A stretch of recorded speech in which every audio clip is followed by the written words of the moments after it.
This is Eric O'Brien. Good morning. Well, morning for me, but well, it really isn't. But I'm gonna go ahead and I'm gonna feed my corn snake today, and I'm gonna show you the feeding video today. Of course, over here I got this, and I got them defrosting, and the frozen ones defrosting in warm water, not too warm so they boil, but warm water. And while they're doing that, I'm gonna go get the separate feeding thing, and today I'm gonna feed him out of the cage this time because I've actually kind of trained him how to do that now. Now he's getting used to doing that now. Don't know how, but I got him to do it. He's one of those snakes that doesn't really like to do that. He likes to do it in his cage or have another box in his cage, but here we go. Have him down here. Let me see if these are defrosted yet, because he knows what time it is. Alright, as you can see, I have the mouse. Oh, he knows what time it is. Let's see feel if it's more warm yet. He's coming out the box, he knows what's happening. Hey, look. And here he goes.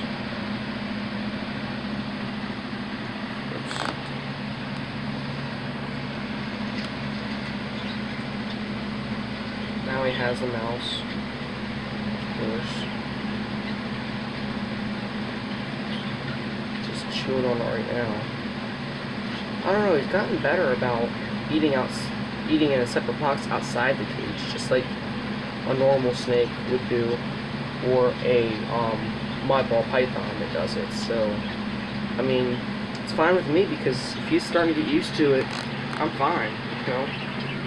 I'm fine with him starting to do it, and he's trying to swallow it. Yeah, I'm fine with him doing it now because, I mean, it's easier on me. I mean, it's easier on him too. You know, it's not easier on all of us, so I don't have to, like, take the box out and get him out of there and then I have to re-put everything else in there and not be able to because he's in the way or something. You know, because he likes to do that. And always monitor your snake. I know a lot of people say don't monitor them on frozen or don't monitor them or to monitor them on just live. You want to monitor them on both because obviously, you know, something could happen to the snake with frozen. You never know. You know, that's why you monitor them on both and not just one.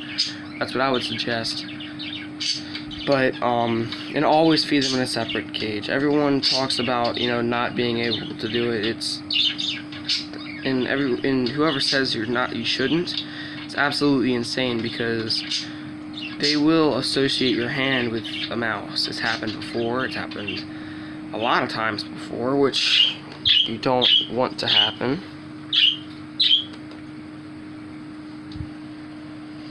You know, and I mean, it happens all the time to people because they feed them inside their enclosure instead of feeding them in a different box. And if you feed them in a different box inside the enclosure, it'll be a lot better, and they won't associate your hand with feeding. Feed them outside the enclosure in a different box, like a shoe box like I have here. It's a lot easier, and you see you just swallowed it. So, here we go. And you got it. Hoping that you guys got that, because that happened pretty quick. But yes, you always feed them in a different enclosure. It's so they don't associate your hand with feeding. And also, I told you all this yesterday anyways, but also the bedding doesn't get onto the mouse and into their, and they don't swallow it, you know, and it would be bad. You know, that's not what you want to do. That was a little tiny fuzzy that they gave me. That was a tiny fuzzy. He ate that one and very, very quick. That was a teeny tiny fuzzy. But it was a fuzzy though. Usually they give me bigger fuzzies, but doesn't matter to me. He ate both of them and he'll still be fine. So good feeding today, man. He did well. Again, he's always been a good feeder. I don't think he's ever not eaten from me. Usually corn snakes and colubrids are really good about eating anyways, so I mean, that's awesome. Colubrids are really good about eating. They're not really that picky. But hognose snakes and western hognose snakes, now they can be a little picky at times, but you know, not like ball pythons, but they can be picky at times and, you know, have their little episodes. But corn snakes, they aren't usually picky, that's why they make better first pets. I would say ball pythons would be more intermediate kind of pets, and that's just in my experience with them. And you know, they're good pets, both of them really are, or actually all snakes are good pets. But if you're looking for a beginner pet, I would go with the corn snake. As you can see, he ate easily there, and I know a lot of people that have corn snakes that eat so easily and that they're not really picky, and it'll save money too if they're not picky. But he just had a good feeding him a whole, and this is another interesting fact. You're not supposed to hold your snake within a 2-day radius. So don't hold your snake within 2 days after they eat. A lot of people say 24 hours or when you don't see the bump. That's absolutely not true because they're still not fully digested. So hold them within 2 weeks, not 1 week, or 2 days. 2 days, not 2 weeks. My gosh. 2 days. Alright, 2 days. Do not hold them within 2 days because of the fact that they aren't fully digested. And I absolutely know for a fact that they're not fully digested in 2 days. Or 1 day. Or whenever you don't see the bump. Whenever you don't see the bump, that means that it's almost already broken down, but it's not still broken down yet. And anyways, if it is already broken down in a day, give it an extra day so it can, like, you know, just give it an extra day so it can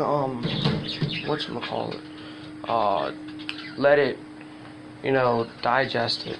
Well, it's basically the same thing, but give it a day to rest, just about, you know, give it a day of, you know, because their bellies can still be very vulnerable even when you hold them the day you want to, or the first day. I mean, that's why you wait 2 days. That's why you wait 2 days to always hold your snakes after you feed them. 2 days. And I just wanted to take a shot at how messy these birds were. I just cleaned their cage, and I guess they like to rip up and tear up the newspaper down there that I put down. And newspaper's a pretty good thing for using for the droppings, as you can see. They just absolutely torn it up. I don't know if you can see that. They absolutely torn it up. Here we go. Absolutely torn it up. I don't know. I mean, birds are good pets. Usually birds don't do that, but they like to give me a hard time about it. And they're fairly easy to clean, so I'm not gonna complain. So yeah, I'm just going to give you more of an update on the birds and how much of a mess they like to make. Not poop wise, but tearing things up wise. And also, I need to get them a new ladder soon because they've torn up some of the ladder too, so obviously that. I'm gonna go ahead and check up on Athena and see if she's good. She didn't regurgitate the food that she ate yesterday. She looks fine. But yeah, that's basically how you feed any snake, just about.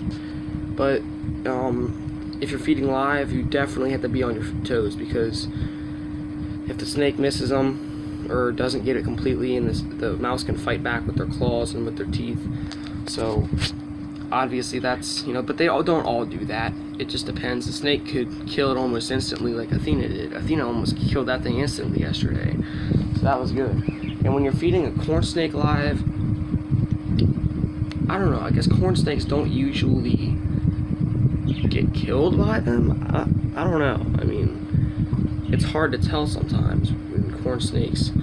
I mean, they don't get usually bit by them. But corn snakes usually won't eat that many big rodents. I mean, I know that he's probably not completely up to his adult size, even though he's 2 years old. It's 2 to 3 years. 2 to 3 years is when they grow to their adult size. I don't think that he will be that big as an adult, because boys usually aren't that big. So I don't know what rodent I'd be feeding him next. Soon I need to move him up to something, maybe like a rat pup or something like that. I think I need to move up to a rat pup, maybe.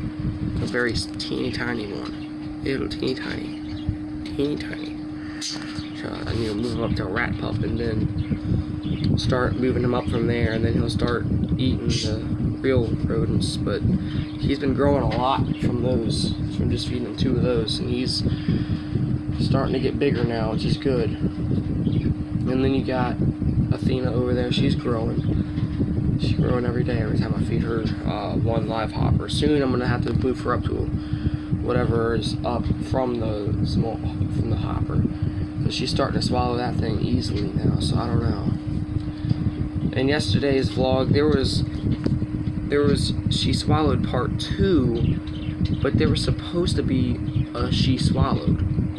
Like, she swallowed the mouse, but for some reason it didn't upload, so I was like, what the heck? And I was like, okay, whatever.